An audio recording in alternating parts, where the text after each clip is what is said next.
Vendredi 11 avril 2025, dernière sortie de l'éco-bulletin pour la semaine. Bonjour, bonsoir à tous. Voici les informations qui font la une de l'actualité. Les groupes armés ont déjà perpétré 13 attaques depuis l'intronisation en date du 25 avril 2025 du Conseil présidentiel de transition, selon un rapport publié le jeudi 10 avril 2025 par le Réseau national de défense des droits humains.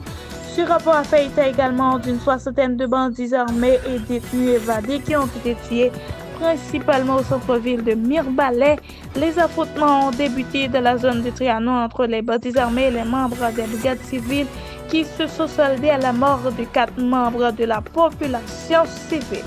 Après environ 3 mois en garde à vue, l'ancienne directrice générale du Service national de gestion des résidus solides Magali Habitant, Victor Profane ainsi que Éléonore Desvallons, ancien directeur de la Caisse d'assistance sociale, ont finalement comparu au tribunal de première instance de Port-au-Prince le jeudi 10 avril 2025. Ils ont été arrêtés selon la DCPJ pour plusieurs chefs d'accusation.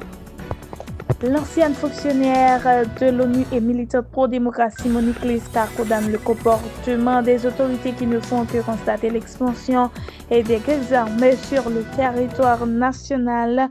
Elle n'écarte pas la possibilité que les autorités au pouvoir sont de connivence avec les groupes armés, le fait qu'ils arrivent à exécuter leur forfait prévisible en toute quiétude.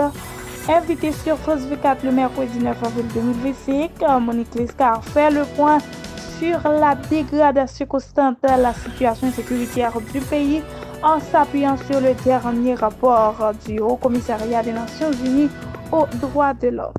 Face à l'Assemblée réunie le mercredi 9 avril 2025 à l'occasion du 9e sommet des chefs d'État et de gouvernement de la CELAC, le conseiller présidentiel Leslie Voltaire a exhorté les pays de la région à s'unir autour d'un élan collectif de solidarité qu'il qualifie de sursaut indispensable pour empêcher l'effondrement d'un peuple qui refuse de céder au fatalisme.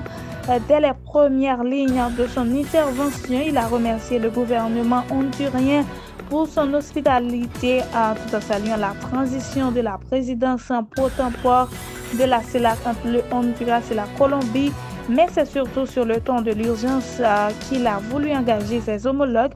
L'humanité vit une période de grande incertitude marquée par des défis immenses, a-t-il déclaré, chers amis internautes, soulignant que certains États parmi les plus vulnérables voient de plus en plus compromettre leur objectif de paix, de stabilité et de développement.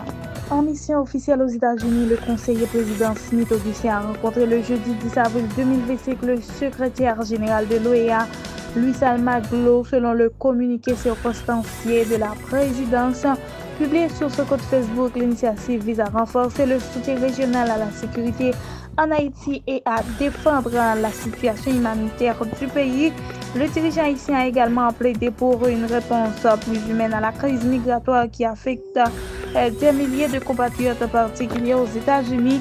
Il a exhorté l'OEA à jouer un rôle actif de la défense des droits des migrants haïtiens, souvent confrontés à des traitements inéquitables.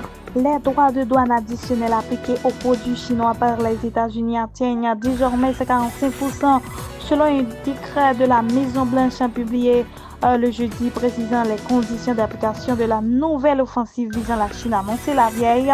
Selon le décret qui confirme par ailleurs la pose d'une partie des taxes visant les autres pays, la hausse de 127% de droits de douane annoncée le mercredi par Donald Trump contre la Chine vient s'ajouter aux 20% déjà existants depuis début mars dans le cadre de la lutte contre le trafic du fentanyl de puissants opioïdes à cause d'une grave crise sanitaire dans le pays. De bonnes nouvelles pour les bénéficiaires du programme Biden. La juge Indira Talwani a suspendu la décision qui exigeait leur départ avant le 24 avril. Selon elle, ces immigrants sont entrés légalement aux États-Unis. Chers amis internautes de l'Eco Haïti News, c'est ici que prend fin le bulletin d'aujourd'hui. Merci de l'avoir suivi.